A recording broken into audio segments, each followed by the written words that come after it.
Hello friends, welcome to yummy foods with healthy twist. ముందుగా అందరికీ బక్రీద్ శుభాకాంక్షలు.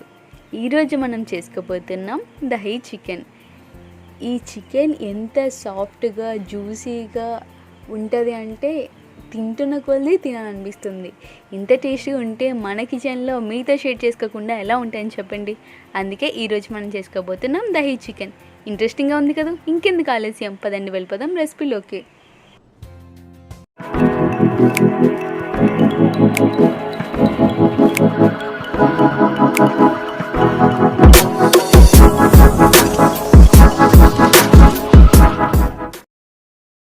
దహీ చికెన్ చేయడానికి ముందుగా మనకి కావాల్సింది చికెన్. కొంచెం సాల్ట్, కొంచెం పసుపు వేసి వాష్ చేసుకున్న చికెన్ తీసుకున్నాను.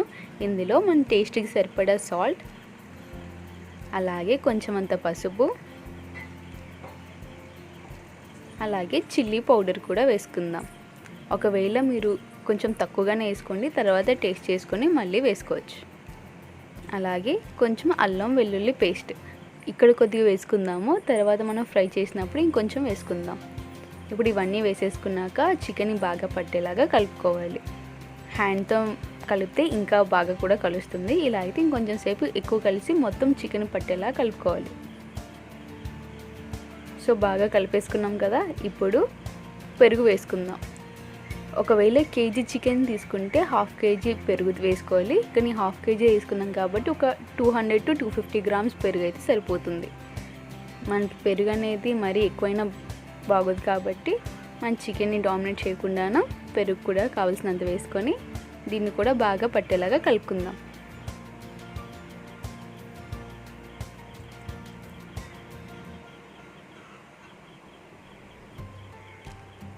సో ఇలా బాగా కలిపేసుకున్నాం కదా.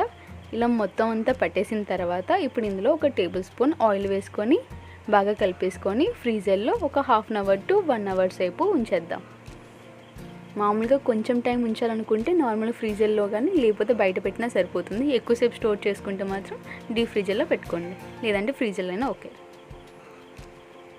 ఇప్పుడు ఒక కడాయి తీసుకొని అందులోని నేను మస్టర్డ్ ఆయిల్ తీసుకుంటున్నాను. నాన్ వెజ్ ఐటమ్స్కి అయితే మస్టర్డ్ ఆయిల్ నాకు చాలా ఇష్టం. కొంచెం ఆయిల్ హీట్ అవ్వగానే జీరా మన డైజెషన్ చాలా మంచిది కదా. అలాగే కట్ చేసుకున్న ఆనియన్స్, ఇది కొంచెం అంతా ఫ్రై అయ్యేదాకా, కొంచెం లైట్ కలర్ చేంజ్ అయ్యేదాకా వెయిట్ చేసి ఆ తర్వాత మిగిలిన ఇంగ్రీడియంట్స్ కూడా వేసుకుందాం.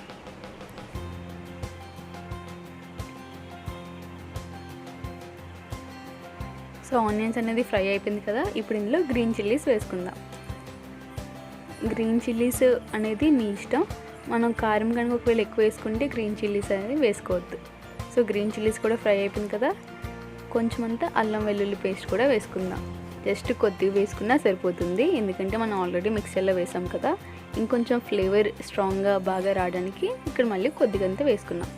సో ఇవి కూడా బాగా ఫ్రై అయిపోయింది కదా, ఇప్పుడు టమాటో వేసుకుందాం. టమాటా నుంచి ఒక ట్యాంగీనెస్, ఒక స్వీట్నెస్ వస్తుంది కదా, దానివల్ల ఈ రెసిపీ అంతా కూడా బ్యాలెన్స్ అవుతుంది. సో ఇవి కూడా ఫ్రై అయిపోయిన తర్వాత మనం మ్యాగ్నేట్ చేసిన చికెన్ ఉంది కదా, ఇది వేసేసుకుందాం. నేనైతే ఫ్రీజర్లో పెట్టలేదు, నేను ఇన్స్టెంట్గా చేస్తున్నాను కాబట్టి బయట పెట్టుకున్నా. సో ఇదంతా టమాటా కూడా లైట్గా ఫ్రై అయిపోయింది కాబట్టి ఇప్పుడు ఇందులో చికెన్ వేసేసుకుందాం.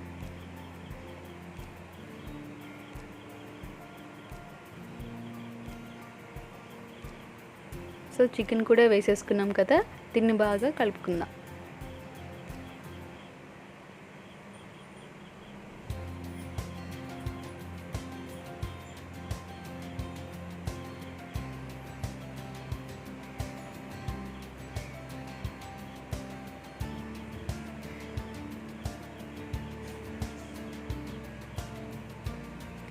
ఇలా బాగా కలిపేసుకున్నాక ఒక మూత పెట్టేసి ఒక 10 నుంచి 15 నిమిషాలు మగ్గనిద్దాం.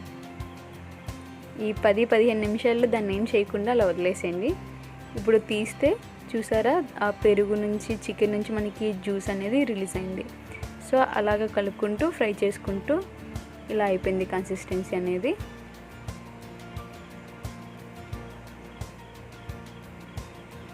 మీకు ఫ్రై లాగే ఉంచుకుందాము, కొంచెం డ్రైగా ఉంచుకుందాం అనుకుంటే ఇలానే ఉంచేసుకోవచ్చు. చూసారా, మనకి ఇక్కడ చూస్తే ఆయిల్ అనేది కూడా రిలీజ్ చేసేసింది.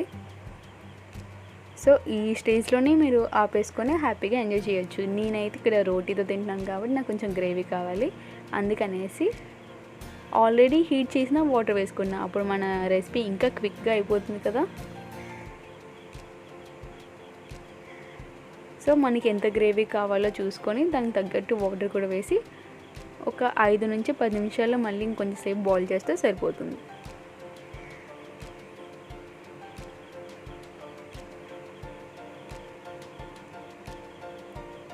చూసారా, అప్పుడే మనకి బాయిలింగ్ అనేది కూడా స్టార్ట్ అయిపోయింది.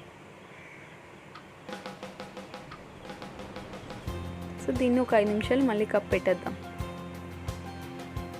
ఇప్పుడు తీసిన తర్వాత చూసారా, ఆయిల్ అనేది మనకి సపరేట్ అయిపోయింది కదా. మనకి ఇక్కడ కొత్తిమీర కావాలంటే వేసుకోవచ్చు. టేస్ట్ చేయాలనుకున్న ఈ స్టేజ్లో మీరు టేస్ట్ చెక్ చేసుకోండి. నా దగ్గర కొత్తిమీర లేదు కాబట్టి పుదీనా వేసుకున్నా. సో మనది రెడీ అయిపోయినట్టే. ఇంకా గ్యాస్ అనేది ఆఫ్ చేసేసుకొని హ్యాపీగా మనం సర్వ్ చేసేసుకోవడమే.